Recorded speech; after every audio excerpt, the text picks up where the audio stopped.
എല്ലാവർക്കും സാറ ലേണിംഗ്സിലേക്ക് സ്വാഗതം. അപ്പോൾ നമ്മൾ 18ാമത്തെ ടെസ്റ്റ് പേപ്പർ ഇട്ടുണ്ടായിരുന്നു. ആ ടെസ്റ്റ് പേപ്പറിലെ ആൻസേഴ്സ് എളുപ്പത്തിൽ ചെയ്യാം എന്നതാണ് നമ്മൾ ഈ ഒരു വീഡിയോയിലൂടെ നോക്കാൻ പോകുന്നത്. എന്തായിരുന്നു ഏറ്റവും ആദ്യത്തെ ചോദ്യം? ഡാറ്റ ഇന്റർപ്രിട്ടേഷനിലെ ക്വസ്റ്റൻ ആയിരുന്നു അല്ലെ? ഇപ്രാവശ്യം തന്നിരിക്കുന്ന ഡാറ്റ ഇന്റർപ്രിട്ടേഷനിലെ ക്വസ്റ്റൻ എങ്ങനെയായിരുന്നു? 100 മാർക്കിൽ 80 ആൻഡ് എബോവ് കിട്ടിയ 15% ആളുകൾ ഇതില് ഹിന്ദിയും പഞ്ചാബിയും കൂടെ അപ്പിയർ ചെയ്തിട്ടുള്ള ആളുകൾ, പിന്നെ cumulative number of students who appeared in ഹിന്ദിയിൽ മാത്രമായിട്ട് എത്ര നമ്പർ ഓഫ് സ്റ്റുഡൻസ് അപ്പിയർ ചെയ്തിട്ടുണ്ടെന്നുള്ളത്, ദെൻ ഇപ്പുറത്തെ പെർസെന്റേജ് തന്നിട്ടുണ്ട്, ക്യുമുലേറ്റീവ് പെർസെന്റേജ് തന്നിട്ടുണ്ട്. അതായത് 80ഉം അതിൽ കൂടുതലും അറ്റൻഡ് കിട്ടിയവർ, മാർക്ക് കിട്ടിയവര് 15% ആളുകളാണ് ഹിന്ദിയിലും പഞ്ചാബിയിലും കൂടി ഉള്ളത്. അതിൽ ഹിന്ദിയിൽ മാത്രമുള്ളത് 108 പേരാണ്. അങ്ങനെ തന്നിട്ടുണ്ട് അല്ലെ? സോ ഇവിടെ നമ്മൾ മനസ്സിലാക്കേണ്ടത്, ഈ ഡാറ്റ ഇന്റർപ്രിട്ടേഷന്റെ ഈ ഒരു ടേബിളിൽ നമ്മൾ മനസ്സിലാക്കേണ്ടത് എങ്ങനെയാണെന്ന് വെച്ച് കഴിഞ്ഞാൽ, 40 മാർക്കാണ് ഏറ്റവും കുറവ് കൂടെ ഒരാൾ വാങ്ങിച്ചിരിക്കുന്നത്. 40 ആൻഡ് എബോവ് ആണ് വരുന്ന സാധനം അല്ലെ? അവിടെ 100% ഓഫ് സ്റ്റുഡൻസും അവിടെ വന്നു എന്ന് പറഞ്ഞു കഴിഞ്ഞാൽ മൊത്തം എക്സാം എഴുതിയ, ഹിന്ദി എക്സാം എഴുതിയ കുട്ടികൾ 624 ആണെന്നുള്ളതാണ് അർത്ഥം. ഓക്കെ, ദെൻ രണ്ടാമത് നമ്മുടെ നോട്ടിൽ പറഞ്ഞിട്ടുണ്ട്, the total number of students who attended the exam is 1200 എന്ന് പറഞ്ഞിട്ടുണ്ട് അല്ലെ? അപ്പൊ 1200 പേരാണ് എക്സാം എഴുതിക്കുന്നത്. No student failed in the examination എന്ന് പറഞ്ഞു. ഒരു കുട്ടിയും തോറ്റിട്ടില്ല. ഈ student appeared in only one exam. ഒരു എക്സാമിലെ ഒന്നുകിൽ ഹിന്ദി എക്സാമിൽ അല്ലെങ്കിൽ പഞ്ചാബി എക്സാമിൽ മാത്രമേ അവർ പങ്കെടുത്തിട്ടുള്ളൂ എന്നും പറഞ്ഞിട്ടുണ്ട് അല്ലെ? അപ്പൊ അതിന്റെ അർത്ഥം എന്താ? മൊത്തം 624 കുട്ടികളാണ് ഹിന്ദി എക്സാമിൽ എഴുതിയ ആൾക്കാര്. അപ്പൊ പഞ്ചാബി എക്സാം എഴുതിയ ആളുകൾ എത്രയായിരിക്കും? പഞ്ചാബി എഴുതിയത് 1200 മൈനസ് 624 ആണ് ശരി അല്ലെ? പഞ്ചാബി എഴുതിയത് കണ്ടുപിടിക്കാൻ എന്ത് ചെയ്താൽ, ഈ ടോട്ടൽ സ്റ്റുഡൻസ് 1200 ആണെന്ന് പറഞ്ഞിട്ടുണ്ട്. അതിനകത്ത് 624 പേര് ഹിന്ദി എഴുതിയെന്ന് പറഞ്ഞു. സോ 1200 മൈനസ് 624, 1200 മൈനസ് 600, 600 മൈനസ് 24 അല്ലെ? 600 മൈനസ് 20 എന്ന് പറയുമ്പോൾ 580, ഒരു 4 കൂടെ പോയാൽ 576 പേരായിരിക്കും പഞ്ചാബി എക്സാം എഴുതിയിട്ടുണ്ടാവുക. ഓക്കെ ആണല്ലോ? യെസ്. ഇനി 1200 എത്രയാണ്? 15% ആളുകൾക്കാണ് 50 മാർക്കോ 80 മാർക്കോ അതിൽ കൂടുതലോ കിട്ടിയിരിക്കുന്നത് അല്ലെ? 1200 15% പേർക്ക്, ആൻഡ് 35% പേർക്ക് 70 ആൻഡ് എബോവ് കിട്ടിയിരുന്നു. എന്ന് വെച്ച് കഴിഞ്ഞാൽ 20% പേർക്കാണ് 70 to 80 കിട്ടിയിരിക്കുന്നത് എന്നുള്ളതാണ്. അതായത് എങ്ങനെയാണ് കാൽക്കുലേറ്റ് ചെയ്യുന്നത് വെച്ച് കഴിഞ്ഞാൽ, ഇത്രയുള്ളൂ. 80 ആൻഡ് എബോവ് കിട്ടിയിരിക്കുന്ന 15% ആളുകൾക്കാണ്. 70 ആൻഡ് എബോവ് കിട്ടിയിരിക്കുന്ന 35% ആളുകൾക്കാണ് എന്ന് പറഞ്ഞാൽ അതിന്റെ അർത്ഥം എന്താ? 70ഉം 70ൽ കൂടുതലും കിട്ടിയവര് എന്ന് പറയുമ്പോൾ അതിൽ 80ഉം 80ൽ കൂടുതൽ കിട്ടിയവരും പെടുമല്ലോ. കാരണം 70ൽ കൂടുതൽ കിട്ടിയവർ എന്ന് പറയുമ്പോൾ എന്തായാലും എന്ത് പെടും? 80ൽ കൂടുതൽ കിട്ടിയവരും അതിനകത്ത് പെടും അല്ലെ? അപ്പൊ ആ 15% കുറയ്ക്കുമ്പോൾ 70നും 80നും ഇടയ്ക്ക് മാർക്ക് കിട്ടിയവര്, 70 to 79 അല്ലെങ്കിൽ 70 to 80 മാർക്ക് കിട്ടിയവർ എത്ര പേരായിരിക്കും? 80 ആൻഡ് എബോവ് ആണ് 15%, 70 to 79 കേട്ടോ, അല്ലെങ്കിൽ 79.5 അങ്ങനെയൊക്കെ വരുന്നവരാണ്. എത്ര? ഈ 35%നും 15% കുറച്ചുള്ള 20% പേര് അല്ലെ? അപ്പൊ 60നും 70നും ഇടയ്ക്ക് മാർക്ക് വാങ്ങിയവർ എത്രയായിരിക്കും? 60നും 70നും മാർക്ക് ഇടയ്ക്ക് മാർക്ക് വാങ്ങിയവര് ഇന്നലെ നമുക്കറിയാം ഈ 65% ഏതൊക്കെ പെടും? ഈ 35% പെടും. 70ന് മുകളിൽ മാർക്ക് കിട്ടിയവരും പെടും അല്ലെ? അപ്പൊ 65 മൈനസ് 35 എത്ര പേരായിരിക്കും? 30% പേരായിരിക്കും 60നും 70നും ഇടയ്ക്ക് മാർക്ക് വാങ്ങിയവര്. ഇനി 50നും 60നും ഇടയ്ക്ക് വാങ്ങിയാലോ ഈ 90% എന്തൊക്കെ പെടും? ഈ മുകളിലേക്കുള്ള 65% അല്ലെ? ക്യുമുലേറ്റീവ് ആണ്. അപ്പൊ 65% എന്തായാലും പെടും. അപ്പൊ 90 മൈനസ് 65% എന്ന് വെച്ചാൽ 60 ആൻഡ് എബോവ് കിട്ടിയ 65%, പിന്നെ 50 ആൻഡ് എബോവ് കിട്ടിയ ബാക്കിയുള്ള ആൾക്കാരും കൂടെ ചേർന്നതാണ് 90%. അപ്പൊ എത്ര ശതമാനമായിരിക്കും 50 to 60 കിട്ടിയിട്ടുണ്ടാവുക? 25% പേർക്കായിരിക്കും 50നും 60നും ഇടയ്ക്ക് മാർക്ക് കിട്ടിയിട്ടുണ്ടാവുക. ദെൻ 40നും 50നും ഇടയ്ക്ക് എത്ര പേർക്കായിരിക്കും? 100 മൈനസ് 10 100 മൈനസ് 90 എത്ര ശതമാനമായിരിക്കും? 10% പേർക്കായിരിക്കും 40ന് മുകളില് 40നും 50നും ഇടയ്ക്ക് മാർക്ക് കിട്ടിയിട്ടുണ്ടാവാം അല്ലെ? അപ്പൊ ഇതിങ്ങനെ മനസ്സിലാക്കാം. പിന്നെ അതേപോലെ തന്നെ ഹിന്ദി എക്സാമിന്റെ കേസിൽ തന്നെയാണ് ചെയ്യേണ്ടത്. 108 പേർക്ക് 80 ആൻഡ് എബോവ് കിട്ടിയിട്ടുണ്ട്. 70 ആൻഡ് എബോവ് കിട്ടിയത് 264 ആണ്. അപ്പൊ 70നും 80നും ഇടയ്ക്ക് കിട്ടിയത് എത്ര പേരാന്ന് ചോദിച്ചാൽ 264 നമ്മൾ 108 കുറയ്ക്കണം. അങ്ങനെ പിന്നെ 60നും 70നും ഇടയ്ക്ക് കിട്ടിയ എത്ര പേരാന്ന് ചോദിച്ചാൽ 424 മൈനസ് 264 ചെയ്യണം. അങ്ങനെ ചെയ്യാണ് നമ്മൾ ചെയ്യേണ്ടത്. ഓക്കെ, ഇനി നമുക്ക് ചോദ്യങ്ങളിലേക്ക് വരാം. ചോദ്യങ്ങൾ ഇനി ഭയങ്കര എളുപ്പമായിട്ട് നമുക്ക് ചെയ്യാൻ വേണ്ടി പറ്റും. What is the sum of the number of students who scored 70 or more than 70 but less than 80 എന്ന് വെച്ചാൽ 70നും 80നും ഇടയ്ക്ക് marks in Hindi, and the number of students who scored 80 or more than 80 marks in Punjabi. അപ്പൊ നമ്മൾ എന്താ കണ്ടുപിടിക്കേണ്ടത്? 70നും 80നും ഇടയ്ക്ക് mark വാങ്ങിയ ഹിന്ദിയിലെ ആൾക്കാരുടെ എണ്ണം കാണണം അല്ലെ? 70നും 80നും ഇടയ്ക്ക് മാർക്ക് വാങ്ങിയ ആളുകൾ ഹിന്ദിയിലെ ആൾക്കാരുടെ എണ്ണം എത്രയാ? 70നും 80നും ഇടയ്ക്ക് 264 പേരാണ് 70 ആൻഡ് എബോവ് നേടിയിരിക്കുന്നത്. അപ്പൊ 70 to 9 എന്ന് പറയുമ്പോൾ 264 മൈനസ് 108 ചെയ്യണം അല്ലെ? എത്രയായിരിക്കും കിട്ടുക? 264 108 പോയാൽ 264 100 പോയാൽ 124, 164 8 കൂടെ പോയി കഴിഞ്ഞാൽ എത്ര വരാം 158 എന്നതായിരിക്കും ആൻസർ വരിക അല്ലെ. അപ്പൊ 158 ആയിരിക്കും അവിടുത്തെ ആൻസർ വരിക. സോ 158 ആളുകൾക്കായിരിക്കും 70-നും 80-നും ഇടയ്ക്ക് മാർക്ക് കിട്ടിയിട്ടുണ്ടാവുക അല്ലെ. 158 പേർക്കാണ് ഹിന്ദിക്ക് കിട്ടിയിട്ടുണ്ടാവുക. അപ്പൊ നമുക്ക് കിട്ടി. ഇനി എന്താ വേണ്ടേ? ഹിന്ദിക്ക് 158 പേർക്കാണ് കിട്ടിയെന്നുള്ളത് കിട്ടി. ഇനി എന്താണ് നമുക്ക് വേണ്ടത്? And the number of students who scored 80 or more than 80 marks in Punjabi. പഞ്ചാബിൽ കിട്ടിക്കുന്നത്. അപ്പൊ പഞ്ചാബിയിലും ഹിന്ദിയിലും കൂടെ ചേർന്നിട്ട് 15% പേരാണ് എക്സാം എഴുതിയത്, അല്ലെങ്കിൽ 15% പേർക്കാണ് 80 and above കിട്ടിയത് അല്ലെ. അതായത് 1200-ന്റെ 15%. എത്രയായിരിക്കും 1200-ന്റെ 15%? 1200-ന് 10% 120-ഉം 5% 60 ആയിരിക്കും അല്ലെ. അപ്പൊ 180 പേരായിരിക്കും ടോട്ടൽ എക്സാം എഴുതിയിട്ടുണ്ടാവുക. ആ 180 പേരിൽ ഹിന്ദി ഇത് രണ്ടും കൂടെ അല്ലെ, ഹിന്ദിയും പഞ്ചാബിയും കൂടെ എക്സാം എഴുതിയവരിൽ 180 പേർക്കാണ് 80-ലും 80-ൽ കൂടുതൽ മാർക്കും കിട്ടിയിരിക്കുന്നത്. അതിൽ 108 പേർക്ക് ഹിന്ദിക്കാണ് മാർക്ക് കിട്ടിയിരിക്കുന്നത്. അപ്പൊ പഞ്ചാബിൽ കിട്ടിയിരിക്കുന്നത് എത്രയായിരിക്കും? 180 - 108 അല്ലെ. 180 100 പോയ 80, 80 8 പോയ 72 പേർക്കായിരിക്കും കിട്ടിയിട്ടുണ്ടാവുക. സോ അപ്പൊ പഞ്ചാബിയുടെ കേസ് നമുക്ക് കിട്ടി അല്ലെ. അപ്പൊ 158 72 കൂട്ടിയ 8 2 10 അല്ലെ. ബാക്കി 1 7 8 5 13, ബാക്കി 1 330 പേർക്കായിരിക്കും ഇവിടെ എന്ത് ചെയ്തിട്ടുണ്ടാവുക? 2 എക്സാമും കൂടെ എഴുതിയിട്ടുണ്ടാവുക. ഈ ക്വസ്റ്റിന്റെ ആൻസർ 309 ആയിരിക്കും. അടുത്ത ക്വസ്റ്റിനിലേക്ക് പോവാം. What is the ratio of the number of students who scored 50 or more than 50 marks but less than 60 marks in Hindi? അല്ലെ. അപ്പൊ 50 to 60 മാർക്ക് കിട്ടിയ ഹിന്ദിയിലെ ആൾക്കാരുടെ എണ്ണം നമുക്ക് കാണണം. 50 to 60 മാർക്ക് കിട്ടിയ ഹിന്ദിയുടെ ആൾക്കാർ തമ്മിലും to the number of students who scored 40 or more than 40 marks but less than 50 marks in Hindi അല്ലെ. അപ്പൊ 40-നും 50-നും ഇടയ്ക്ക് ഹിന്ദിയിൽ മാർക്ക് കിട്ടിയ ഹിന്ദിയിലല്ല പഞ്ചാബിയിൽ മാർക്ക് കിട്ടിയ ആളുകളുടെയും റേഷ്യോ ആണ് നമുക്ക് കാണേണ്ടത് അല്ലെ. നമ്മളിത് എങ്ങനെ കാണുന്നു? 50 to 60 ഹിന്ദിക്ക് കിട്ടിയവർ എത്ര പേരാണെന്ന് കണ്ടുപിടിക്കണമെങ്കിൽ ഈ ഒരു റേഞ്ചിലാണ് അല്ലെ. 554 പേരാണ് 50-ൽ കൂടുതൽ വാങ്ങിയിരിക്കുന്നത്. അതിൽ 424 പേര് 60-ൽ കൂടുതൽ വാങ്ങിയവരാണ്. അപ്പൊ 50-നും 60-നും ഇടയ്ക്ക് എന്ന് വെച്ചാൽ 50 to 59 വരെ വാങ്ങിച്ചവർ എത്രയായിരിക്കും? 554 - 424. 554-ൽ നിന്ന് 400 പോയാൽ 154, 154-ന് 24 പോയാ അല്ലെ. എത്രയായിരിക്കും വരിക? 154 - 24 130 ആയിരിക്കും വരിക അല്ലെ. അപ്പൊ 130 പേർക്കായിരിക്കും എന്ത് കിട്ടിയിട്ടുണ്ടാവും അവിടെ? ഹിന്ദിക്ക് 50 to 60 കിട്ടിയിട്ടുണ്ടാവാം. അപ്പൊ 130 ഡിവൈഡഡ് ബൈ പിന്നെ നമുക്ക് ഏകദേശം 13:5 എന്നുള്ള ലെവലായിരിക്കും വരിക. കാരണം 12-ഉം 8-ഉം ഒക്കെ വരാൻ വഴിയുണ്ടോ നമുക്ക് നോക്കാം അല്ലെ. എന്തായാലും 130 എന്നുള്ളതിൽ എഴുതാം. ഡിവൈഡഡ് ബൈ 40 to 50 മാർക്ക് പഞ്ചാബിയില്. അപ്പൊ 40 to 50 എന്ന് പറയുമ്പോൾ എങ്ങനെയാ ഇവിടെ വരുന്നത് അല്ലെ. അപ്പൊ നമുക്കറിയാം ഇവിടെ 100% പേർക്കാണ് 40-ന് മുകളിൽ മാർക്ക് കിട്ടിയിരിക്കുന്നത്. അതിൽ 50-ന് മുകളിൽ മാർക്ക് കിട്ടിയവര് 90% എന്ന് വെച്ചാൽ 10% പേർക്കായിരിക്കും 40-നും 50-നും ഇടയ്ക്ക് മാർക്ക് കിട്ടിയിട്ടുണ്ടാവുക. എന്തിന് 10%? 1200-ന്റെ 10% ആയിട്ടുള്ള 120 അതാണ് ഹിന്ദിക്കും പഞ്ചാബിക്കും കൂടെ കിട്ടിയിരിക്കുന്നത് അല്ലെ. സോ അതിനകത്ത് 624 - 554 എത്ര പേർക്കാണ് ഹിന്ദിക്ക് കിട്ടിയിരിക്കുന്നത്? 624-ന് 554 പോയാൽ 624-ന് 500 പോയാൽ എത്ര കിട്ടും? 124. 124-ന് 54 പോവാ മീൻസ് 124-ന് ആദ്യം 24 പോയാൽ എത്ര വരും? 100 വരും. പിന്നെ ഒരു 30 കൂടെ. അപ്പൊ 70 പേർക്കാണ് കിട്ടിയിട്ടുണ്ടാവുക അല്ലെ. ഇപ്പൊ 120-ന് 70 കുറച്ചാൽ പഞ്ചാബി എക്സാം എഴുതി എത്ര പേരായിരിക്കും, അല്ലെങ്കിൽ എത്ര പേർക്കായിരിക്കും 40-ൽ കൂടുതൽ കിട്ടിയിട്ടുണ്ടാവുക? 40-നും 50-നും ഇടയ്ക്ക് കിട്ടിയിട്ടുണ്ടാവുക 50 പേർക്കായിരിക്കും. 120 70 കുറയ്ക്കാം 50 പേർക്ക് കിട്ടും. അപ്പൊ 130/50 എന്ന് പറയുമ്പോൾ 0 വെട്ടിപ്പോയി 13:5 ആയിരിക്കും ആൻസർ. ഉണ്ടോ? സിമ്പിൾ ആയിട്ട് കിട്ടുന്നില്ലേ? യെസ്. അടുത്ത ക്വസ്റ്റ്യൻ എന്താണ്?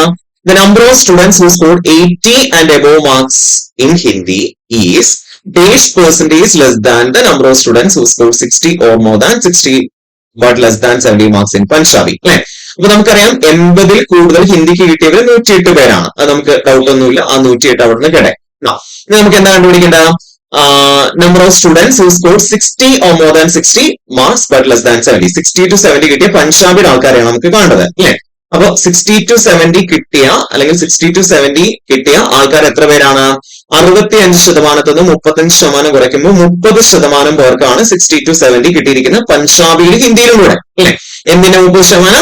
1200-ന്റെ 30%. 1200-ന്റെ 10% 120. 30% പറയുമ്പോൾ 120 × 3 360 ആണ് കിട്ടുക. ആ 360-ല് 424 - 264 എത്രയായിരിക്കും? 424-ന് 200 പോയാൽ എത്ര വരിക? 224. 224-ന് 64 പോവാന്ന് പറഞ്ഞാൽ 160 ആയിരിക്കും വരിക. അപ്പൊ 160 പേര് ഹിന്ദി എക്സാം എഴുതിയവരാണ്. അപ്പൊ പഞ്ചാബ് എക്സാം എഴുതിയ എത്ര പേരായിരിക്കും? 200 പേരായിരിക്കും ഉണ്ടാവുക അല്ലെ. അപ്പൊ 108 200 ആണ് നമുക്ക് കിട്ടിയത്. നമുക്ക് ഇവിടെ എന്താ വേണ്ടത്? അവിടെ 80 above മാർക്സ് കിട്ടിയത് ബേസ് പെർസെന്റേജ് ലെസ് ദാൻ എന്ന് പറയുമ്പോൾ 200-നേക്കാൾ എത്ര കുറവാണ്? 108 എത്ര കുറവാണ്? 72 കുറവാണ് അല്ലെ? 108 72 സോറി 92 കുറവാണ് അല്ലെ? 92 കുറവാണ്. ആ 92 എന്ന് പറയുന്ന 200ന്റെ എത്ര പെർസെന്റേജ് ആണ് എന്നുള്ളതാണ് നമ്മൾ കാണേണ്ടത്. എത്രയായിരിക്കും? പൂജ്യങ്ങളും വെട്ടിക്കളഞ്ഞു അല്ലെ? 92/2 എന്ന് പറയുമ്പോൾ 46% ലെസ് ആയിരിക്കും എന്നുള്ളത് കിട്ടി. Okay, yes, 46%. അടുത്ത ക്വസ്റ്റ്യൻ എന്തായിരുന്നു? What is the difference between the number of students who scored 70 or more than 70 marks but less than 80 marks in Punjabi? What is the difference between the number of students who scored 70 or more than 70? 70 കൂടുതലോ mark കിട്ടിയ 80 മാർക്കിന് കുറവും കിട്ടിയ Punjabi exam എഴുതിയ ആളുകൾ അല്ലെ? 70 80 ഇടയ്ക്ക് പഞ്ചാബിക്ക് കിട്ടി എത്ര പേർക്കായിരുന്നു പഞ്ചാബി എക്സാമിൽ പാസ്സായത്? നോക്കാം നമുക്ക്. സെക്കൻഡ്, യെസ്, 70-80 ആണ് വേണ്ടത് അല്ലെ? നമുക്കറിയാം ടോട്ടൽ എക്സാം എഴുതിയിരിക്കുന്നത് 20% പേരാണ്. കാരണം 35% 70 മുകളിൽ കിട്ടിയവര്. അതിൽ 80 മുകളിൽ കിട്ടിയവര് 15% ഉണ്ട്. അപ്പൊ ബാക്കിയുള്ള 20% പേരായിരിക്കും 70-80 ഇടയ്ക്ക് മാർക്ക് വാങ്ങിയിടാവാം. 120% എന്ന് പറയുമ്പോൾ 240 ആണ് വരിക. ദെൻ ഇവിടെ അതിനകത്ത് ഹിന്ദിയില് പഞ്ചാബി ഹിന്ദിയും കൂടെയാണ് 250 പേര്. സോ അതിൽ ഹിന്ദിയിൽ പാസ്സായ ആളുകൾ എന്ന് പറയുന്നത് 260 പാസ്സായ ആളുകളിൽ 70 മുകളിൽ മാർക്ക് കിട്ടിയവർ 264 പേരാണ്. അതിൽ 108 പേർക്ക് എന്ത് കിട്ടിയിട്ടുണ്ട്? 80 കൂടുതലും മാർക്ക് കിട്ടിയിട്ടുണ്ട് അല്ലെ? സോ അപ്പൊ എത്രയായിരിക്കും ഇവിടുത്തെ ആൻസർ? 264 മൈനസ് 108. 264 108 പോയി കഴിഞ്ഞാൽ 264 മൈനസ് 100, 164 നെറ്റ് പോയാൽ 156 പേർക്കായിരിക്കും എന്ത് കിട്ടിയിട്ടുണ്ടാവുക? നമുക്ക് 70 കൂടുതൽ 70-ന് 80 ഇടയ്ക്ക് മാർക്ക് കിട്ടിയിട്ടുണ്ടാവും ഹിന്ദിക്ക്. 240-ൽ 156 പേർക്ക്. അപ്പൊ എത്ര പേർക്കായിരിക്കും പഞ്ചാബിക്ക് കിട്ടിയിട്ടുണ്ടാവുക? 240 മൈനസ് 156 അല്ലേ? 240 മൈനസ് 156 വരുമ്പോൾ 240 100 പോയി കഴിഞ്ഞാൽ 140, 50 പോയി കഴിഞ്ഞാൽ 90, 90 6 കൂടെ പോയാൽ 84 അല്ലെ? അപ്പൊ 84 പേർക്കായിരിക്കും 70-നും 80-നും ഇടയ്ക്ക് മാർക്ക് കിട്ടിയിട്ടുണ്ടാവുക. ഓക്കെ, പഞ്ചാബിക്ക്. And the number of students who score 40 or more than 40 marks but less than 50 marks in Hindi. 40-നും 50-നും ഇടയ്ക്ക് മാർക്ക് ഹിന്ദിക്ക് അല്ലെ? എത്രയായിരിക്കും? 624 മൈനസ് 554 അല്ലെ? 624 500 പോയാൽ നമ്മൾ നേരത്തെ കണ്ടുപിടിച്ചതല്ലേ? എത്രയായിരുന്നു? 70 പേരായിരുന്നു അല്ലെ? അപ്പോ 70 പേർക്കാണ് കിട്ടിയിരിക്കുന്നത് എന്നുള്ളത് നമുക്ക് കിട്ടിയതാണ്. യെസ്, 70 പേർക്കാണ് കിട്ടിയിരിക്കുന്നത് അല്ലെ? അപ്പൊ ഇനി 156 സോറി 84-നും 70 തമ്മിലുള്ള ഡിഫറൻസ് ആണ് ചോദിച്ചിരിക്കുന്നത്. അപ്പൊ 84 മൈനസ് 70 എന്ന് പറയുമ്പോൾ എത്രയായിരിക്കും കിട്ടുക? 14 ആയിരിക്കും കിട്ടുക. സോ 14 ആയിരിക്കും ഇവിടുത്തെ ഡിഫറൻസ് എന്ന് പറയുന്നത്. ഓക്കെ അല്ലേ? അടുത്ത ക്വസ്റ്റ്യൻ എന്തായിരുന്നു? What is average of the number of students who score 50 or more than 50 marks but less than 60 marks? എന്ന് വെച്ചാൽ 50-നും 60-നും ഇടയ്ക്ക് പഞ്ചാബിക്ക് അല്ലെ? 50-നും 60-നും ഇടയ്ക്ക് പഞ്ചാബിക്ക് എന്ന് പറയുമ്പോൾ നമുക്കറിയാം 90 മൈനസ് 65%. 90-ന് 65 പോയി കഴിഞ്ഞാൽ എത്ര കിട്ടാ? 25% പേരാണ് എന്ത് എഴുതിയിരിക്കുന്നത്? പഞ്ചാബി ഹിന്ദിയും കൂടെ 50-ന് മുകളിൽ മാർക്ക് കിട്ടിയവര് അല്ലെങ്കിൽ 50-നും 60-നും ഇടയ്ക്ക് മാർക്ക് കിട്ടിയുള്ളവര്. 1225% മീൻസ് 1250% 600, 600-ന്റെ പകുതി 300 ആയിരിക്കും ആൻസർ അല്ലെ? ദെൻ 554 മൈനസ് 424 എന്ന് പറയുമ്പോൾ ഹിന്ദിക്ക് കിട്ടിയവരെ കിട്ടും. 554 424 കുറച്ചാൽ 554 400 പോയാൽ 154, ഒരു 24 കൂടെ പോയി കഴിഞ്ഞാൽ എത്ര വരാ? 130 ആണ് വരിക. അപ്പൊ 300-ൽ 130 പേര് ഹിന്ദി എക്സാം എഴുതിയവരാണ്. അപ്പൊ ബാക്കിയുള്ളവര് പഞ്ചാബി എക്സാമിൽ പാസ്സായവരായിരിക്കും. 300 മൈനസ് 130, 300 മൈനസ് 100 200, 200-ന് 30 പോയാൽ 170 പേരായിരിക്കും അവിടെ പഞ്ചാബി എക്സാം എഴുതിയിട്ടുണ്ടാവുക അല്ലെ? Then and the number of students who scored 50 or more than 50 marks but less than 60 marks in Hindi. 50-നും 60-നും ഇടയ്ക്ക് ഹിന്ദിക്ക് കിട്ടിയവർ എത്ര പേരാണ്? യെസ്, അത് നമ്മൾ ഓൾറെഡി കണ്ടുപിടിച്ചു വെച്ചു അല്ലെ? 130 തന്നെയാണ്. അപ്പോ ഇതിന്റെ ആവറേജ് എന്ന് പറയുമ്പോ യെസ്, ശരിക്കും പറഞ്ഞാൽ ഇതിങ്ങനെ ഓക്കെ 170 130 അല്ലെ? അപ്പൊ എത്ര കിട്ടാ? 170 130 കൂടെ പറയുമ്പോൾ 300 ആണ് കിട്ടുക. അത് നമുക്ക് ഈ 130 കണ്ടുപിടിക്കേണ്ട ആവശ്യമേ ഇല്ല. ശരിക്കും പറഞ്ഞാൽ എന്ത് കണ്ടുപിടിച്ചാൽ ഈ 300 രണ്ടും നമ്മൾ ആവറേജിലാണ് കണ്ടുപിടിക്കേണ്ടത്. അപ്പൊ 300 എന്നുള്ളത് നമുക്ക് കിട്ടും. പക്ഷെ ആ 300 കിട്ടണമെങ്കിൽ നമുക്ക് ഇതൊന്ന് കുറയ്ക്കണമെന്ന് മാത്രം. അപ്പൊ 300 ആണ് നമ്മുടെ ഇവിടുത്തെ ടോട്ടൽ മാർക്ക്. അപ്പൊ ആവറേജ് എന്ന് പറയുമ്പോൾ എത്രയായിരിക്കും വരിക? 300/2 എത്ര കിട്ടും? 150 എന്നതായിരിക്കും answer. Okay, so answer is 150 here. Okay അല്ലേ? അടുത്ത ക്വസ്റ്റ്യൻ എന്തായിരുന്നു? 7 12 ആയി, 12 32 ആയി, 32 122 ആയി. അടുത്ത സംഖ്യ ഏതായിരിക്കും എന്നുള്ളതാണ് ചോദ്യം അല്ലെ? അപ്പൊ നമുക്കിവിടെ 7 12 ആവുന്നത് എങ്ങനെയായിരിക്കും? നമുക്കറിയാം 7-ന്റെ ഇരട്ടിയാണ് 14 അല്ലെ? ആ 14 2 കുറച്ചിട്ടാണ് 12 കിട്ടിയേക്കണം. നമുക്ക് നോക്കാം കേട്ടോ എങ്ങനെയായിരിക്കും ചെയ്യേണ്ടി വരാന്നുള്ളത്. അടുത്ത 12 × 3 36, 36 4 കുറച്ചപ്പോൾ നമുക്ക് എത്ര കിട്ടി? 32 കിട്ടി അല്ലെ? ഇതൊരു വേ ആണ്, പല വേസും ഉണ്ട് കേട്ടോ ഇതിനകത്ത്. Then 32 into 4 128. അത് 6 കുറച്ചപ്പോ നമുക്ക് 122 കിട്ടി. അപ്പൊ ഒരു ഫ്ലോ കണ്ടില്ലേ? എന്താ ചെയ്ത്? ആദ്യം 2 കൊണ്ട് ഗുണിച്ചു, പിന്നെ 3 കൊണ്ട് ഗുണിച്ചു, പിന്നെ 4 കൊണ്ട് ഗുണിച്ചു, എന്നിട്ട് 2 കുറച്ചു, 4 കുറച്ചു, 6 കുറച്ചു. ഇതാണ് ചെയ്യുന്നത്. അപ്പൊ അടുത്ത എന്തായിരിക്കും വരേണ്ടത്? 122 നമ്മൾ 5 കൊണ്ട് ഗുണിച്ചിട്ട് എത്ര കുറയ്ക്കണം? 8 കുറയ്ക്കണം. നമുക്ക് നോക്കാം. 122 ഇൻറ്റു 5, 120 ഇൻറ്റു 5 600 2 ഇൻറ്റു 5 10. അപ്പൊ 610 മൈനസ് 8. 610 മൈനസ് 8 എത്രയാ? 602 കിട്ടുക. ഇത് ശരിയാണോ എന്ന് നമുക്ക് നോക്കാം. അടുത്തതിൽ എന്താ ചെയ്യേണ്ടി വരിക? 602 6 കൊണ്ട് ഗുണിച്ചിട്ട് അതിന് എത്ര കുറയ്ക്കേണ്ടി വരും? 10 കുറയ്ക്കേണ്ടി വരും. നമുക്ക് നോക്കാം. 602 ഇൻറ്റു 6 എത്രയാണ്? 600 ഇൻറ്റു 6 3600, 2 ഇൻറ്റു 6 12. അപ്പൊ 3612. അതിന് 10 കുറച്ച് എത്ര തന്നെ കിട്ടുക? 3602 തന്നെയല്ലേ കിട്ടുക? യെസ്. അപ്പൊ അത് കറക്റ്റ് ആണ് അല്ലെ? അപ്പൊ എന്താണ് ഇവിടുത്തെ ആൻസർ? 602 ആയിരിക്കും ആൻസർ ആയിട്ട് വരിക. ഓക്കെ. അടുത്ത ക്വസ്റ്റൻ എന്താ? ഒരു കോഡ് ലാംഗ്വേജില് നോയിഡേനെ നമ്മൾ 1491514 എന്ന് എഴുതിയിട്ടുണ്ട്. ഇന്ത്യനെ 1941419 എന്ന് എഴുതിയിട്ടുണ്ട്. ഹാലോനെ എങ്ങനെയായിരിക്കും കോഡ് ചെയ്യാന്നുള്ളതാണ് ചോദ്യം അല്ലെ? നമ്മൾ എങ്ങനെയാ ചെയ്യേണ്ടത്? നോയിഡേനെ 1491514 എന്ന് കോഡ് ചെയ്യണമെങ്കിൽ നമുക്കറിയാം ലാസ്റ്റ് ലെറ്റർ ഇവിടെ എ ആണ് അല്ലെ? എയുടെ പൊസിഷൻ എത്രയാ? 1 അല്ലേ? യെസ്. ദെൻ അതായത് ഇത്രയേ ഉള്ളൂ. ഇതിനെ തിരിച്ചിടുക. നോയിഡേനെ തിരിച്ചിടുമ്പോ ADION എന്ന് കിട്ടും അല്ലെ? എന്നിട്ട് ഇതിനെ ഇതാക്കുക? ഇപ്പൊ എയുടെ പൊസിഷൻ എത്രയാണ്? ഡിയുടെ പൊസിഷൻ എത്രയാണ്? ഐന്റെ പൊസിഷൻ എത്രയാണ്? ഓന്റെ പൊസിഷൻ എത്രയാണ്? എന്നിന്റെ പൊസിഷൻ എത്രയാണെന്ന് എഴുതുക. ഇതാണ് ചെയ്യേണ്ടത് അല്ലെ? അപ്പൊ ഹലോനെ എങ്ങനെയായിരിക്കും ആ ഒരു ലെവലിൽ കോഡ് ചെയ്യുമ്പോൾ കോഡ് ചെയ്യാം? ഹലോന്റെ കേസിൽ ഹലോനെ തിരിച്ചിടുക. ആദ്യം OLLEH എന്ന് എഴുതാം. ദെൻ O എന്ന് പറയുന്ന എത്രാമത്തെ ലെറ്റർ ആണ്? O എന്ന് പറയുന്ന 15ാമത്തെ ലെറ്റർ ആണ്. L എന്ന് പറയുന്ന എത്രാമത്തെ ലെറ്റർ ആണ്? 12ാമത്തെ ലെറ്റർ ആണ്. അപ്പൊ 15 12 എന്ന് വരുന്ന ഒരൊറ്റ ഓപ്ഷൻ മാത്രമേ ഇവിടെ അകത്തുള്ളൂ അല്ലെ? 15 വെച്ച് തുടങ്ങുന്നത് മാത്രം ഒറ്റ തന്നെ ഉള്ളൂ. അപ്പൊ 15 ഓപ്ഷൻ എ ആണ്. 15 കിട്ടിയപ്പോൾ തന്നെ നമുക്ക് എഴുതാം ഓപ്ഷൻ എ ആയിരിക്കും ഇവിടുത്തെ ആൻസർ എന്നുള്ളത് നമുക്ക് എഴുതാം. ഓക്കെ. അടുത്ത ക്വസ്റ്റൻ എന്തായിരുന്നു? ഇതിൽ ഏതൊക്കെയാണ് റോങ് എന്നുള്ളതാണ് ചോദ്യം അല്ലെ? ഏറ്റവും ആദ്യത്തെയാണ് എ ഓപ്ഷൻ. നമുക്ക് ഓപ്ഷൻസിലേക്ക് ആദ്യം നോക്കാം. എ ഓൺലി പറയുന്നുണ്ട്, എ ആൻഡ് ബി ഓൺലി പറയുന്നുണ്ട്, എ ആൻഡ് സി ഓൺലി പറയുന്നുണ്ട്, BCD ഓൺലി പറയുന്നുണ്ട് അല്ലെ? 3 ഓപ്ഷനിൽ എ വരുന്നുണ്ട്. അപ്പൊ എ റോങ് ആണോ എന്നുള്ളത് നമുക്ക് ആദ്യം നോക്കാം അല്ലെ? അപ്പൊ എ റോങ് അല്ലെങ്കിൽ പിന്നെ ധൈര്യമായിട്ട് നമുക്ക് ഓപ്ഷൻ ഡി ആണെന്ന് പറഞ്ഞ് എഴുതി വയ്ക്കാം. അപ്പൊ ഇവിടുത്തെ ചോദ്യം എന്താ? A man runs at A speed of 20 km/h and covers a distance of 400 meters. The time taken by the man to cover 400 meters is 8 minutes എന്നാണ് പറഞ്ഞിരിക്കുന്നത്. നമുക്കറിയാം എങ്ങനെയാണ് നമ്മൾ ഇത് കണ്ടുപിടിക്കുക. നമ്മുടെ 20 km/h ആണ് സ്പീഡ് ഇവിടുത്തെ അല്ലെ? എന്ന് വെച്ചാൽ 1 മണിക്കൂറിൽ 20 കിലോമീറ്റർ പോകും. അപ്പൊ 400 മീറ്റർ പോവാൻ എത്ര സമയം വേണം എന്ന് ചോദിച്ചാൽ നമ്മൾ ചെയ്യേണ്ട പരിപാടി എന്താ? ഇതില് 20 km/h എന്ന് പറഞ്ഞു കഴിഞ്ഞാൽ അവിടുത്തെ സ്പീഡ് 20 km/h ആണെന്ന് പറഞ്ഞു കഴിഞ്ഞാൽ അതിന്റെ അർത്ഥം 1 മണിക്കൂർ 20 കിലോമീറ്റർ പോകുന്നു എന്നാണ്. അതായത് 1000 മീറ്റർ പോകാൻ ഇവിടെ എത്ര 1000 മീറ്റർ അല്ല, 1 മണിക്കൂർ 20 കിലോമീറ്റർ പോകുന്നു എന്നുള്ളതാണ്. അപ്പൊ നമുക്കിതിനെ മിനിറ്റിലേക്ക് അല്ലെ? 8 മിനിറ്റിൽ എത്ര ദൂരം പോകുന്നത് കണ്ടുപിടിച്ച് കഴിഞ്ഞാൽ നമുക്ക് ആൻസർ കിട്ടുമല്ലോ. അപ്പൊ 20 km/h എന്ന് പറഞ്ഞു കഴിഞ്ഞാൽ 1 മണിക്കൂറിൽ 20 കിലോമീറ്റർ. അപ്പൊ അങ്ങനെയാണെങ്കിൽ 1 മിനിറ്റിൽ എത്രയായിരിക്കും പോവാ? 20/60 കിലോമീറ്റർ ആയിരിക്കും പോവാ അല്ലെ? 20/60 കിലോമീറ്റർ ആയിരിക്കും പോവാ. ഇൻറ്റു എത്ര മിനിറ്റ് ആണ് ഇവിടുത്തെ ചോദ്യം? 8 മിനിറ്റിനെയാണ് ചോദ്യം. അപ്പൊ 20/60 ഇൻറ്റു 8 ചെയ്യുമ്പോൾ നമുക്ക് എത്ര കിലോമീറ്റർ ഈ സമയം കൊണ്ട് പോകാൻ വേണ്ടി കിട്ടും. അതിന് നമ്മൾ എന്തിലേക്ക് കൺവേർട്ട് ചെയ്യാം? മീറ്ററിലേക്ക് കൺവേർട്ട് ചെയ്താൽ 400 ആണോ കിട്ടുന്നത് നമുക്ക് നോക്കി നോക്കാം. ഇവിടെ 0 വെട്ടിപ്പോയി. 6 8 എത്ര പ്രാവശ്യം പോവും? 6 8 6ഉം 8ഉം 2 പോവും ഇല്ലേ? ഇവിടെ 3 പ്രാവശ്യം, ഇവിടെ 4 പ്രാവശ്യം. ഇപ്പൊ 2 × 4 8/3 കിലോമീറ്റർ എന്ന് കിട്ടും. 8/3 കിലോമീറ്റർ എന്ന് പറയുമ്പോൾ നമ്മൾ എങ്ങനെയാണ് മറ്റേതിലേക്ക് കൺവേർട്ട് ചെയ്യാം? മീറ്ററിലേക്ക് കൺവേർട്ട് ചെയ്യാം. 1 കിലോമീറ്റർ എന്ന് പറഞ്ഞാൽ 1000 മീറ്റർ ആണ് അല്ലെ? 1 കിലോമീറ്റർ = 1000 മീറ്റർ ആണല്ലോ കിട്ടുക. അപ്പൊ 8/3 കിലോമീറ്റർ മീൻസ് 2 കിലോമീറ്റർ വരെ 2000 കിട്ടും അല്ലെ?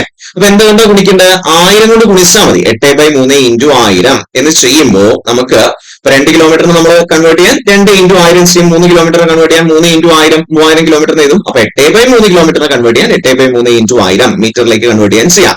സോ ഇതിന് വേണ്ടി ചെറുതാകുമ്പോൾ നമുക്ക് 400 കിട്ടാൻ സാധ്യതയുണ്ടോ? ഇല്ല. അപ്പൊ ഓപ്ഷൻ എ തെറ്റാണ്. അപ്പൊ എന്തായാലും ഓപ്ഷൻ ഡി അല്ല ഇവിടുത്തെ കറക്റ്റ് ആയിട്ടുള്ള ഇവിടുത്തെ ആൻസർ.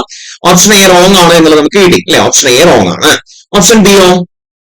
A person. ഇനിയിപ്പോ നമുക്ക് നോക്കുമ്പോൾ A only, A and B only, A and C only എന്നുള്ളതാണ്. അപ്പൊ ബിയിലും സിയിലും ഏതൊക്കെയാണ് തെറ്റ് എന്നുള്ളത് നമ്മൾ കണ്ടുപിടിച്ചാൽ മതി അല്ലെ? ബിയുടെ കേസ് നോക്കൂ. A person covers A distance certain distance at x km/h and an equal distance at y km/h. The average speed during the whole journey is 2x by x plus y kilometre per hour. അത് correct ആണ് അല്ലെ? നമ്മളൊരു equation പഠിച്ചിട്ടുണ്ട്.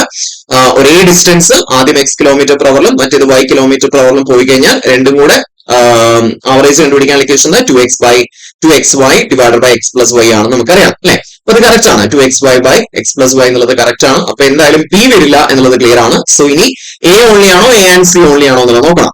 സിന്റെ case നോക്കൂ. A cyclist covers a distance of 750 meter in 2.5 minutes. The speed of the cyclist is 80 km per hour. അപ്പൊ നമുക്ക് ഇവിടെ പറഞ്ഞിരിക്കുന്നത് എങ്ങനെയാണ്?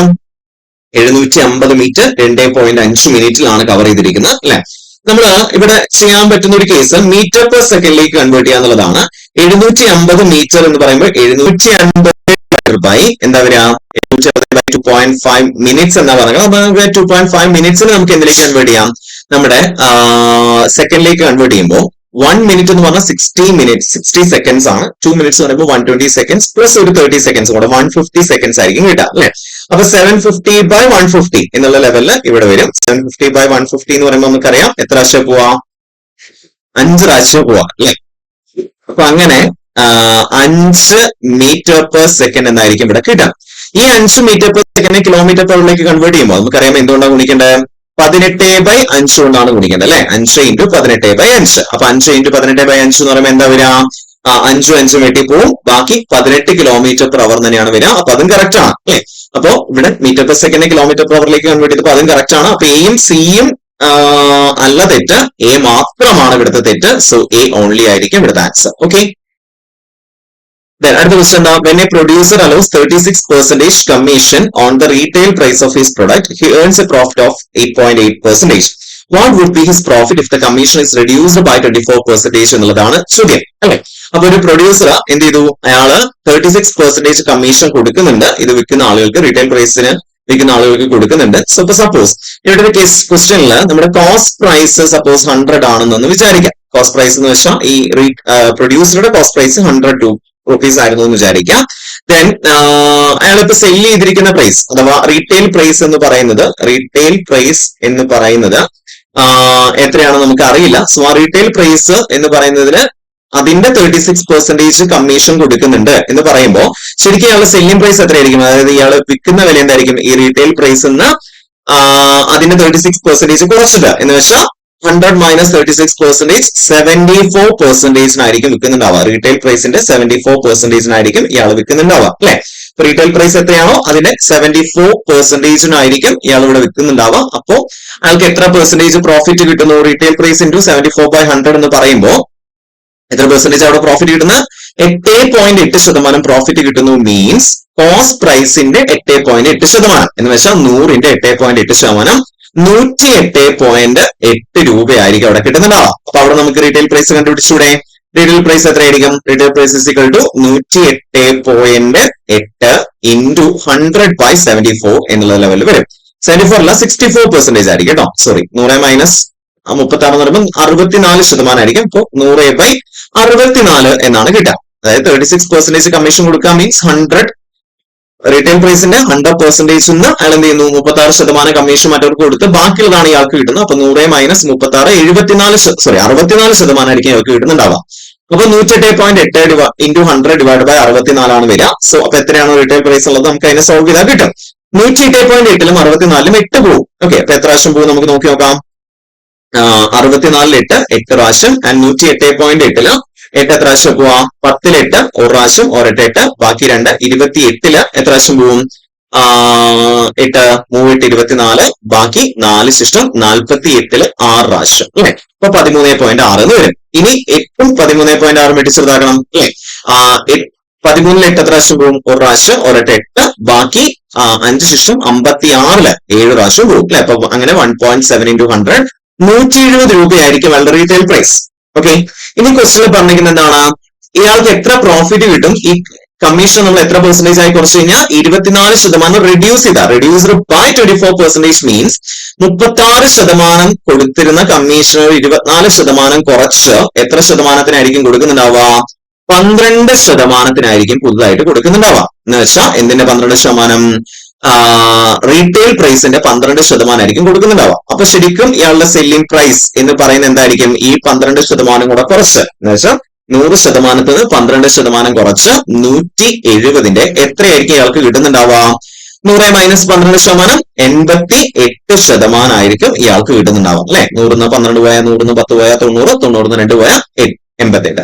അപ്പൊ 170ന്റെ 88% ആയിരിക്കും ഇവിടെ കിട്ടുന്നുണ്ടാവും. സോ ഇത് എത്രയാണെന്ന് കണ്ടുപിടിച്ചാൽ മതി. അപ്പൊ എത്രയാണ്? 17 × 88 ഗുണിക്കണം അല്ലെ. 17 × 88 ഗുണിക്കുമ്പോൾ നമുക്ക് എത്ര കിട്ടാം? 7 56, ബാക്കി 5, 1 8, 8 5 13 അല്ലെ. 7 56 വീണ്ടും 6, ബാക്കി 5, 1 8 5 13 അല്ലെ. അപ്പൊ ഇവിടെ 6 9 4 1. അപ്പൊ 149.6 രൂപയായിരിക്കും ഇവിടെ കിട്ടുന്നുണ്ടാവുക വിൽക്കുന്ന പ്രൈസ് എന്ന് പറയുന്നത്. അപ്പൊ 100 രൂപയാണ് ഇവിടുത്തെ കോസ്റ്റ് പ്രൈസ്. 149.6 രൂപയ്ക്കാണ് വിൽക്കുന്നത്. മീൻസ് എത്രയാണ് ഇവിടുത്തെ പെർസെന്റേജ്? 49.6% ആയിരിക്കും ഇവിടുത്തെ പ്രോഫിറ്റ് എന്ന് പറയുന്നത്. ഓക്കെ അല്ലെ? യെസ്. അടുത്ത ക്വസ്റ്റ്യൻ എന്തായിരുന്നു? A sum was put at simple interest at a certain rate for 3 years. Had it been put for 1% higher rate, it would have fetched rupees 5,100 more. എന്ന് വെച്ചാൽ ഇവിടുത്തെ 1% ഹയർ റേറ്റിന് ഇടുകയാണെങ്കിൽ 5,200 കൂടുതൽ കിട്ടുമായിരുന്നു. മീൻസ് മൊത്തം 3 വർഷം കൊണ്ടാണ് 5,200 കൂടുതൽ കിട്ടുക. ഇപ്പൊ ഒരു വർഷത്തിൽ എത്ര കിട്ടുക? 5,200/3 1,700 ആണ് കിട്ടുക. അതാണ് നമ്മുടെ ഇട്ടിരിക്കുന്ന പൈസയുടെ 1%. കാരണം 1% കൂടുതൽ ഇട്ടിരുന്നെങ്കിൽ എന്ന് പറയുമ്പോൾ ആ എക്സ്ട്രാ 1% ആണ് ഇവിടെ കൂടുന്നത്. ആ 1% ആണ് 1,700 എന്ന് പറയുന്ന സാധനം അല്ലെ. അപ്പൊ എന്തിന്റെ? നമ്മുടെ പ്രിൻസിപ്പിളിന്റെ 1% ആണ് 1,700. സോ അപ്പൊ എത്രയായിരിക്കും നമ്മുടെ പ്രിൻസിപ്പിൾ? 100% കണ്ടുപിടിക്കാൻ 2 പൂജ്യം ഇട്ടെടുത്താൽ പോരെ. 1,700 അപ്പൊ 2 പൂജ്യം കൂടെ. അപ്പൊ എത്ര വരിക? 1,70,70,000 ആയിരിക്കും ഇവിടുത്തെ ആൻസർ ആയിട്ട്.